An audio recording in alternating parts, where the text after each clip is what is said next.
Hope you like my video. और आपके द्वारा आपके लिए जो वीडियोस बनाए जा रहे हैं वो कंटिन्यूअसली उसी अनुरूप में हम चल रहे हैं जिसके आधार पर हम हमारी स्टडी को आगे बढ़ा सकते हैं।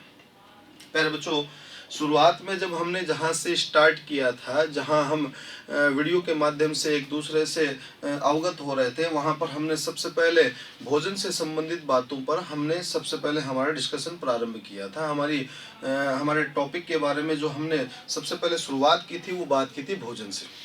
भोजन में हम लोग बात कर रहे थे प्यारे बच्चों, सबसे पहले पोषण की बात कर रहे थे, संतुलित और असंतुलित भोजन की बात कर रहे थे। उसके बाद हम लोग बात कर रहे थे कुपोषण किसे कहते हैं, उनसे संबंधित होने वाले रोगों की बात कर रहे थे। उसके बाद जो हमने शुरुआत की है वो मानव स्वास्थ्य की शुरुआत की। मानव स्वास्थ्य की जहां पर हमने बात की है उसमें हमने ना केवल मोटापा और मोटापा से होने वाले रोगों के बारे में चर्चा की है, उसके बाद हम बात कर रहे थे रक्तचाप के बारे में। तो अब हम शुरुआत करते हैं रक्तचाप के बारे में। बोर्ड में लगभग हर 2 या 3 वर्षों में इन बिंदुओं में से ही घुमाकर क्वेश्चन दिए जाते हैं, क्वेश्चन दिए जाते हैं, इन्हीं में से ही सवाल पूछ लिए जाते हैं। तो हम उन्हीं सवालों पर फिर से चर्चा करते हैं जिनके बारे में हम इससे पहले बात कर रहे थे। प्यारे बच्चों, जिस प्रकार हम चर्चा कर रहे थे उसी प्रकार हम फिर से भी बातें करते हैं। आइए हम सबसे पहले बात कर लेते हैं रक्तचाप के बारे में। रक्तचाप की मैं बात करूं तो रक्तचाप कहते किसे हैं, सबसे पहले हम इसके बारे में बात करेंगे। ब्लड प्रेशर भी कहा जाता है, बीपी भी कहा जाता है। ध्यान दीजिए, रक्तचाप की बात करते हैं प्यारे बच्चों। रक्तचाप को आप ब्लड प्रेशर या बीपी भी कह सकते हैं। आप सामान्य भाषा में इसको रक्तचाप को ब्लड प्रेशर भी कह सकते हैं अंग्रेजी भाषा में, और शॉर्ट फॉर्म में हम इसको बीपी भी कहते हैं।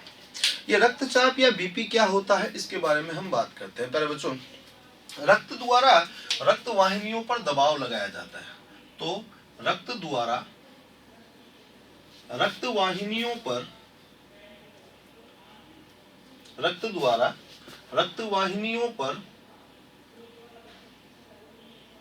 लगने वाले दाब को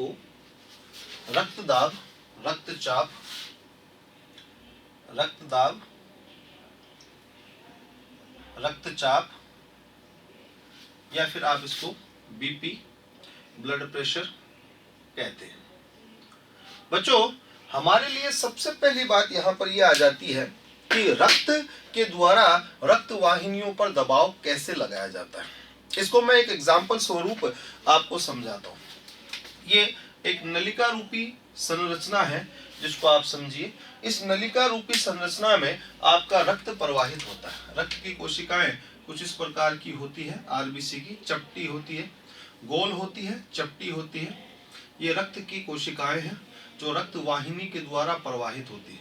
रक्त वाहिनियां 2 प्रकार की होती है, धमनियां होती है, शिराएं होती है, जिनके द्वारा रक्त का प्रवाह किया जाता है। इनसे होते हुए इन वाहिनियों के माध्यम से रक्त का प्रवाह होता है। तो ये वाहिनियां जो है आपके सामने यहाँ पर हमारे पास 2 प्रकार की वाहिनियां हैं।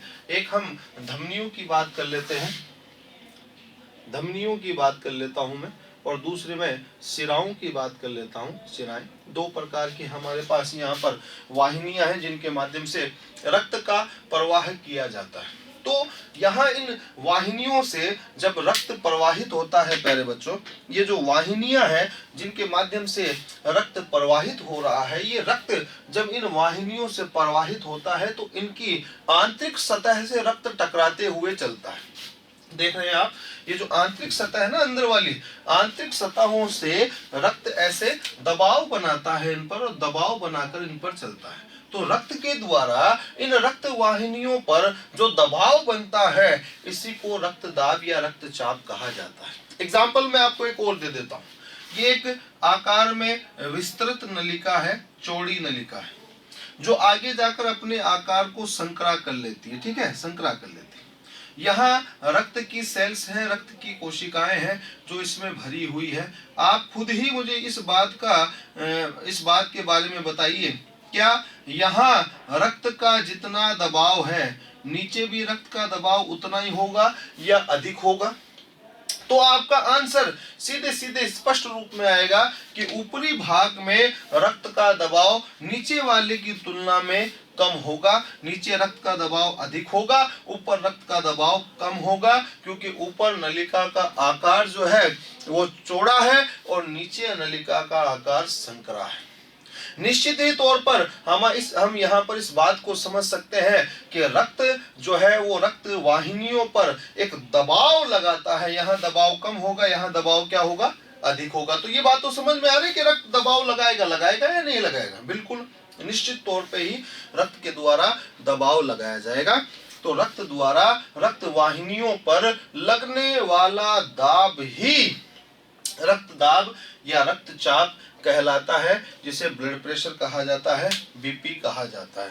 प्यारे बच्चों, ये ब्लड प्रेशर या बीपी की जो मैं बात कर रहा हूँ, इसको मापने के लिए एक विशेष प्रकार के उपकरण को काम में लिया जाता है। इस विशेष प्रकार के यंत्र को काम में लिया जाता है, जिसे रक्तचाप मापी या स्फाइगनोमैनोमीटर कहा जाता है। रक्तचाप को मापने के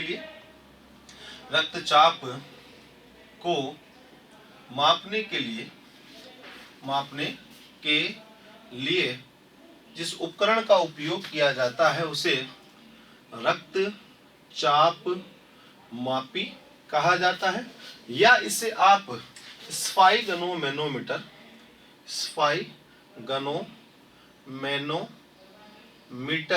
कहते हैं। आप लोगों ने देखा होगा, सामान्यतः जब आप कभी डॉक्टर के पास जाते हैं तो उनके पास विशेष प्रकार के कुछ उपकरण होते हैं।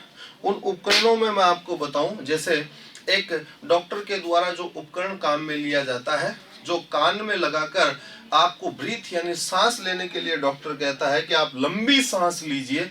आप लंबी सांस लेते हैं, जिससे डॉक्टर आपके चेस्ट पर या आपके बैक पर लगाकर साउंड को सुनने की कोशिश करता है, उसे कहा जाता है स्टेथोस्कोप।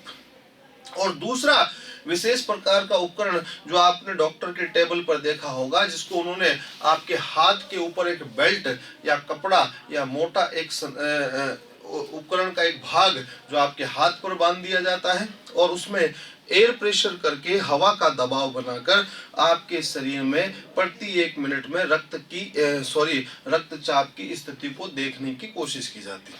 तो निम्न प्रकार से ये जो उपकरण है, ये आपके शरीर में रक्त के दबाव को मापने का काम करता है, जिसे रक्तचाप मापी या स्फाइगनोमैनोमीटर कहा जाता है। सामान्यतः प्यारे बच्चों, रक्तचाप के बारे में सर्वप्रथम जो है विशेषकर स्टीफन हेल्स ने 1733 में घोड़े के रक्तचाप को माप को बताया था। 1733 में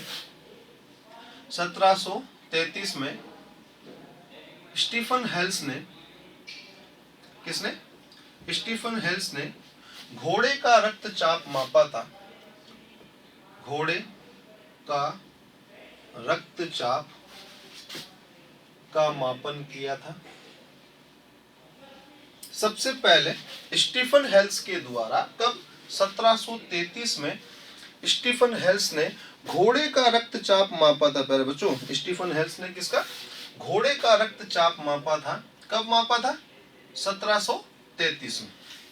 तो हम ये बात जानते हैं कि इतने लंबे समय पहले भी रक्तचाप को मापने की स्थिति बन गई थी, लेकिन 1983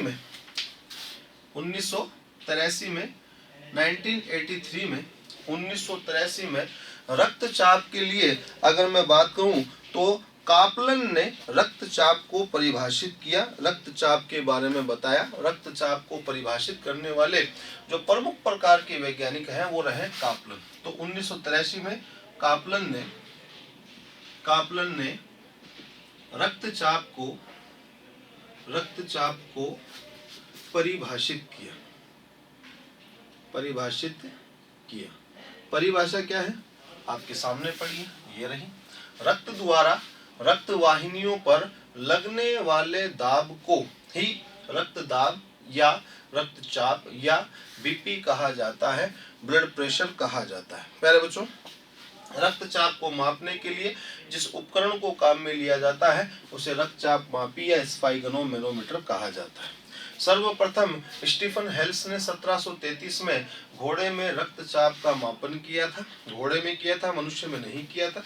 1983 में कापलन ने रक्तचाप को परिभाषित किया। यहाँ इन सारी बातों को, जनरल बातों को जानने के बाद, सामान्य बातों को जानने के बाद अब हम रक्तचाप को समझते हैं कि रक्तचाप को कितने भागों में विभाजित किया गया। बच्चों, रक्तचाप को 2 भागों में विभाजित किया गया है। कितने भागों में? 2 अलग अलग भागों में विभाजित किया गया है। एक होता है उच्च रक्तचाप, दूसरा होता है निम्न रक्तचाप। लेकिन उच्च रक्तचाप और निम्न रक्तचाप को समझाने से पहले मैं आपको 2 बातें और समझाना चाहूंगा, जिसमें हम सिस्टोलिक और डायस्टोलिक रक्तचाप को समझने की कोशिश करते हैं। सामान्य व्यक्ति का रक्तचाप 120 से 80 mmHg का होता है, जो मैं आपको पहले भी बता चुका हूँ। 120 से 80 mmHg का होता है। mmHg का मतलब होता है millimetre of mercury. Millimetre of mercury, ठीक है। यहाँ m का मतलब मिली, m का मतलब मीटर, h का मतलब मर्क्यूरी। जो पारा भरा हुआ होता है किसमें? रक्तचाप मापी में, उसको इंडिकेट करता है। इसी आधार पर आपका रक्तचाप 120 से 80 mmHg का होता है। यहाँ हम 2 प्रकार के रक्तचाप की बात करेंगे। एक बात करेंगे हम सिस्टोलिक रक्तचाप की, दूसरी हम बात करेंगे डायस्टोलिक रक्तचाप की। तो सिस्टोलिक और डायस्टोलिक कई बार शब्द पूछ लिए जाते हैं, बोर्ड में आ जाता है कि सिस्टोलिक रक्तचाप क्या होता है, डायस्टोलिक रक्तचाप क्या होता है, इसके बारे में भी बताइए। सिस्टोलिक और डायस्टोलिक रक्तचाप की अगर मैं बात करूं तो यह 90 से, सिस्टोलिक की बात कर रहा हूं, 90 से 120 mmHg में प्रदर्शित किया जाता है। डायस्टोलिक 60 से 80 के बीच में प्रदर्शित किया जाता है। सिस्टोलिक और डायस्टोलिक रक्तचाप की मैं बात कर रहा हूँ। सिस्टोलिक रक्तचाप किसे कहते हैं, डायस्टोलिक रक्तचाप किसे कहते हैं, उसके बारे में मैं बात कर रहा हूँ, ताकि आपको ये भी साथ साथ समझा सकूं कि सिस्टोलिक और डायस्टोलिक रक्तचाप क्या होता है। प्यारे बच्चों, आप लोग सामान्यतः इन बातों को जानते हैं कि सिस्टोलिक और डायस्टोलिक रक्तचाप जो 90 से 120 और 60 से 80 के बीच का होता है। सामान्य व्यक्ति का रक्तचाप 120 से 80 mmHg के बीच का होता है। अब हम ये समझ लेते हैं कि सिस्टोलिक और डायस्टोलिक रक्तचाप किस रूप में प्रदर्शित होता है और इनसे ये होता क्या। जब सिस्टोलिक रक्तचाप की क्रियाविधि होती है तो ये धमनियों पर जो उच्च दाब है उसको प्रदर्शित करता है।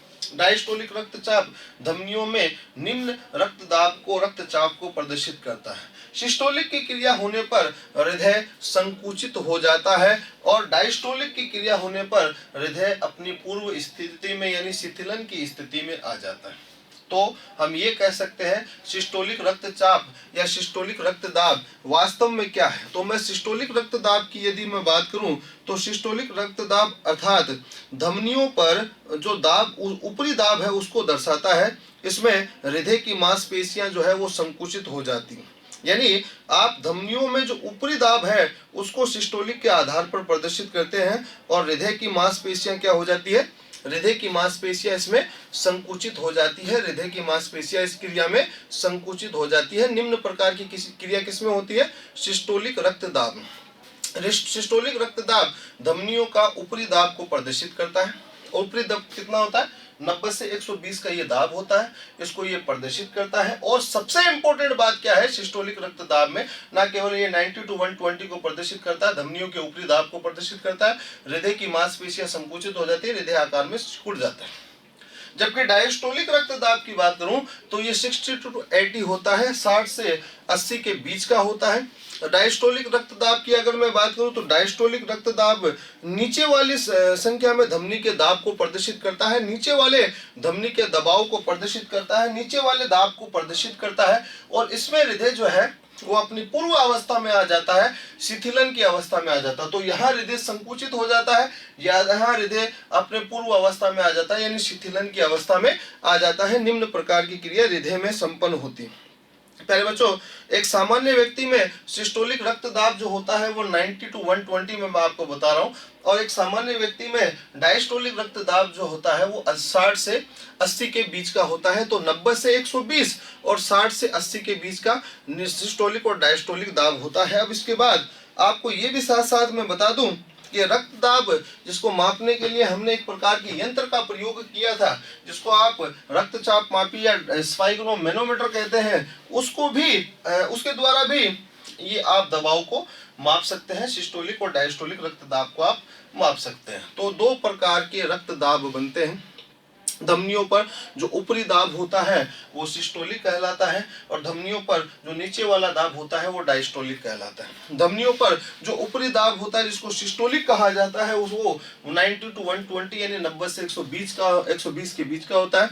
और धमनियों पर जो नीचे वाला दाब होता है वो 60 to 80 यानी 60 से 80 के बीच का होता है। ये सिस्टोलिक और डायस्टोलिक दाब होते हैं, जिसके कारण हृदय का संकुचन क्या हो जाता है, हृदय का संकुचन हो जाता है। यहाँ आप संकुचन की बात कर सकते हैं। किसके संकुचन की बात कर रहा हूँ, हृदय संकुचन की। यहाँ हृदय शिथिलन हो जाता है, शिथिलन की क्रिया हो जाती है, पूर्व अवस्था में आ जाता है। जैसे पूर्व की अवस्था में है उसी अनुरूप में हृदय वापस आ जाता है। तो हृदय के संकुचन और हृदय के शिथिलन की क्रिया विधि इस क्रिया में संपन्न होती है। इस आधार पर हम ये समझ सकते हैं कि मानव के हृदय में जहाँ संकुचन और शिथिलन की क्रिया होती है, इस आधार पर हम ये समझ सकते हैं कि मानव में जहाँ संकुचन और शिथिलन की जो क्रिया होती है, शिथिल जो हो जाता है, कि ये जो स्थितियां जो मानव के हृदय में उत्पन्न होती है ये सिस्टोलिक और डायस्टोलिक रक्तदाब के कारण होती है। अब हम रक्तदाब के प्रकारों की बात कर लेते हैं। अगर मैं रक्तदाब के प्रकारों की बात करूं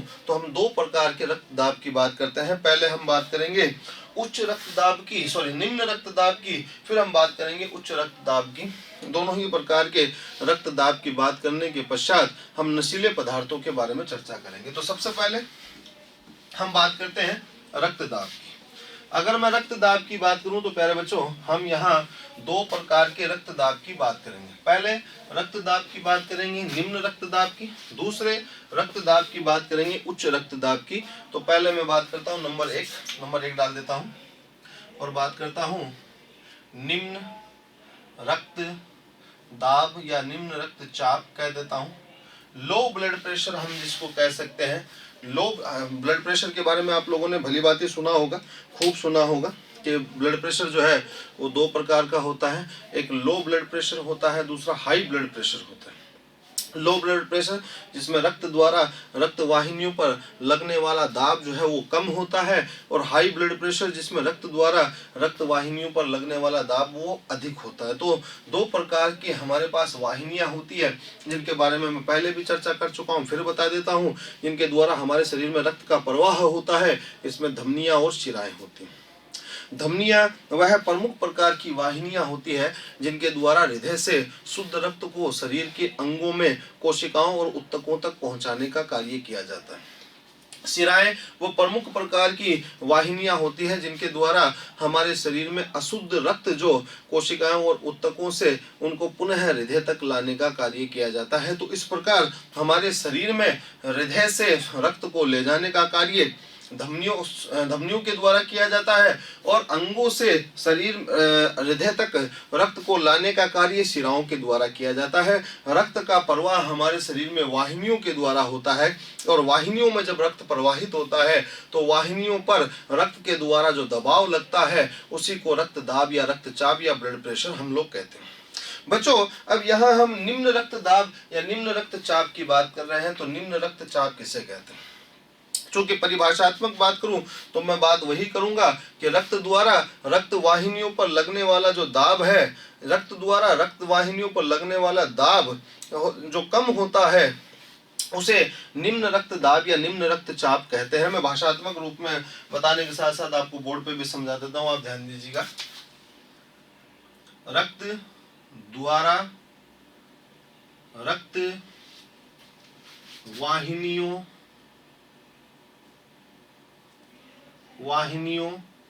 पर लगने वाला दाब कम हो तो इसे निम्न रक्तचाप चाप या निम्न रक्तदाब कहते हैं, लो ब्लड प्रेशर कहते हैं, यदि रक्त द्वारा रक्त वाहिनियों पर लगने वाला दाब कम हो, निम्न हो, लो हो, LOW लो हम बात कर रहे हैं, तो इस प्रकार के दाब को निम्न रक्तदाब या निम्न रक्तचाप कहा जाता है। प्यारे बच्चों, जब वाहिनियों पर रक्त का दबाव कम हो तो इस कारण उत्पन्न होने वाली स्थिति को निम्न रक्तदाब कहा जाता है। निम्न रक्तदाब की स्थिति में हमारे शरीर के 3 अंग सर्वाधिक प्रभावित होते हैं, जिसमें मस्तिष्क, यकृत और वृक्क। मस्तिष्क, यकृत, वृक्क पर इसका विपरीत प्रभाव पड़ता है। तो प्रमुख प्रकार के अंग जो निम्न रक्तदाब के कारण प्रभावित होते हैं, तो प्रभावित होने वाले अंगों की यदि मैं बात करूं तो प्रभावित होने वाले अंगों में 3 प्रकार के अंग हैं। तो मैं बात कर लेता हूं इसमें मस्तिष्क की, मैं इसमें बात कर लेता हूं यकृत की जिसको आप लीवर कहते हैं, और मैं बात कर लेता हूं वृक्क की जिसको आप किडनी कहते हैं। ये 3 प्रकार के अंग इस क्रिया में सबसे अधिक प्रभावित होते हैं। कौन सी क्रिया में? कौन सी क्रिया में? निम्न रक्तचाप में, निम्न रक्तदाब में, लो ब्लड प्रेशर में सबसे ज्यादा जो अंग प्रभावित होते हैं उनमें मस्तिष्क, यकृत और वृक्क जैसे अंग प्रभावित होते हैं। इन पर इस निम्न रक्तचाप का या निम्न रक्तदाब का कुप्रभाव पड़ता है, विपरीत प्रभाव पड़ता है, जिसके कारण ये अंग जो क्षतिग्रस्त हो जाते हैं, मस्तिष्क, यकृत और वृक्क जैसे अंग क्षतिग्रस्त हो जाते हैं। तो ऐसे किस प्रकार का क्रिया विधि की जाए कि इन निम्न रक्तचाप से बचा जा सके? तो इसके उपचार की अगर मैं बात करता हूं, किसके उपचार की बात करता हूं?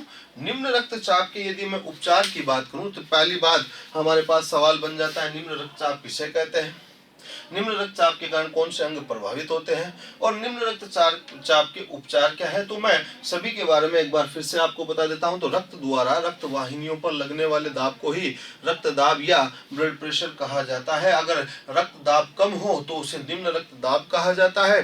निम्न रक्तदाब के कारण उत्पन्न होने वाली स्थिति को निम्न रक्तदाब के कारण उत्पन्न जो स्थिति है उसके कारण हमारे शरीर में मस्तिष्क, यकृत और वृक्क जैसे अंग जो है वो प्रभावित होते हैं। यदि मैं इसके उपचार की बात करूं प्यारे बच्चों, तो निम्न रक्तदाब के कारण या निम्न रक्तचाप के कारण हमारे शरीर में अगर मैं उपचार की बात करूं तो किस प्रकार के उपचार आप करके इस रोग से बच सकते हैं या इस स्थिति से बच सकते हैं? तो नियमित रूप से व्यायाम इसका सबसे प्रमुख एक तरीका है। व्यायाम करके आप इस स्थिति से बच सकते हैं। इसके अतिरिक्त पौष्टिक अगर मैं भोजन की बात करूं तो पौष्टिक भोजन के कर आप इस रोग से बच सकते हैं, इस स्थिति से बच सकते हैं।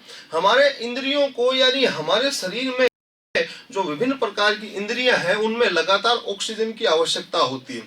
तो ना केवल योग या व्यायाम के आधार पर आप उनको ऑक्सीजन की प्रचुर मात्रा दे सकते हैं, पौष्टिक आहार करके आप इस रोग से बच सकते हैं। कौन से रोग से?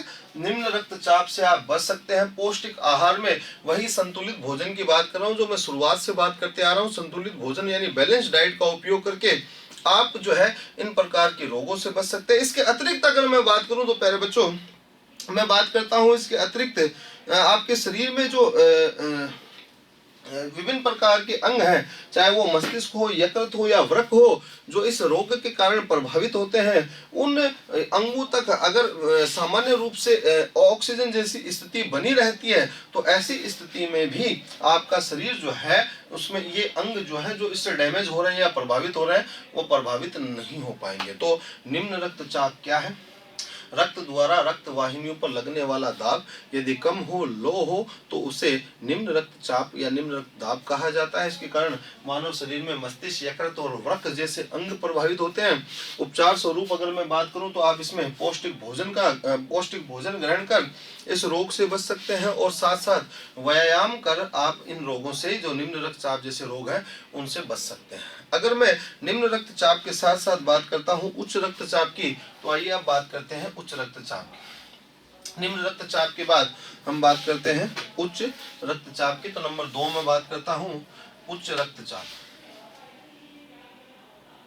उच्च रक्तचाप यहाँ हम बात कर रहे हैं लो बीपी की, निम्न का मतलब लो, और यहाँ हम बात कर रहे हैं हाई बीपी की, HIGH हाई की बात कर रहा हूँ।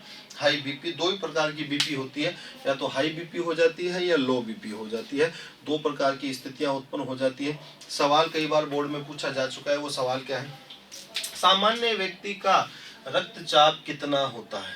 तो सामान्य व्यक्ति का रक्तचाप होता है 120 से 80। कितना होता है? 120 से 80। दूसरा सवाल पूछा जाता है, व्यक्ति में मानव में रक्तचाप को मापने के लिए कौन से उपकरण का उपयोग किया जाता है? तो आप रक्तचाप मापी का उपयोग कर सकते हैं, जिसको आप स्फाइगनो मैनोमीटर कह दीजिए। ठीक है।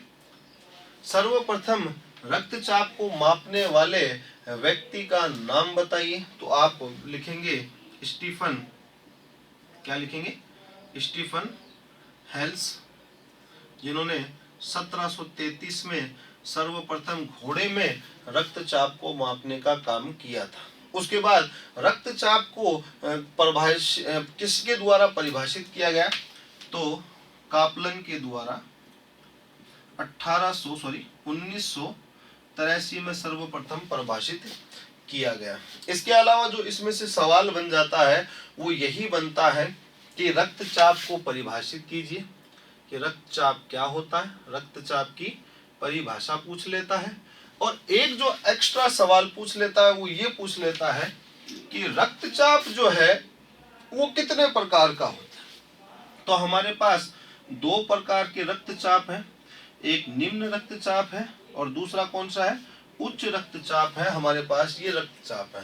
तो इस पूरे टॉपिक में से कहीं ना कहीं जो सवाल बनते हैं छोटे, वो ये वाले सवाल बनते हैं जो आपके सामने हैं, जिनके आंसर भी आपके सामने हैं। तो इनको आप कंसल्ट कर लेंगे तो यही आपका टॉपिक ही क्लियर हो जाएगा। कहीं ऐसी कोई बात रहेगी नहीं जो आपके दिमाग में रुक जाए या आपको समझ ना आए। तो सारी बातें आपकी यही सारे डाउट क्लियर हो जाते हैं, जिससे आपका ये टॉपिक भी क्लियर हो जाता है। अब बच्चों, हमारे पास जो उच्च रक्तचाप वाली बात है उसको भी हम समझ लेते हैं। परिभाषा को थोड़ा सा चेंज करना है, बस थोड़ा सा स्विच घुमाना है तो हमारे पास नई परिभाषा आ जाएगी। ध्यान दीजिएगा आप, रक्त द्वारा रक्तवाहिनियों पर लगने वाला दाब अधिक हो, क्या हो भाई? अधिक हो, तो इसे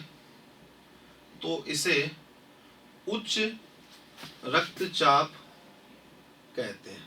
क्या कहते हैं इसे? उच्च रक्तचाप कहते हैं।